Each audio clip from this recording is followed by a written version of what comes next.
ಒಮ್ಮೆ ಉಂಡವ ತ್ಯಾಗಿ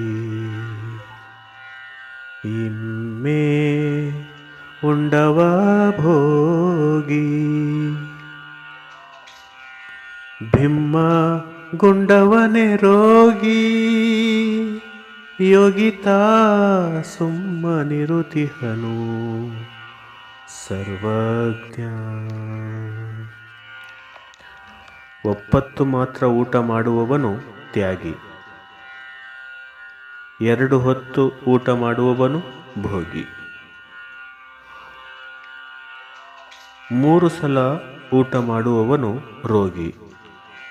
ಯೋಗಿ ಊಟದ ತಂಟೆಗೆ ಹೋಗದೆ ಯಾರಾದರೂ ಉಣಬಡಿಸಿದರೆ ಊಟ ಮಾಡುವವನು, ಇಲ್ಲದಿದ್ದರೆ ಸುಮ್ಮನಿರುವನು ಎಂಬುದು ಈ ವಚನದ ಭಾವಾರ್ಥ.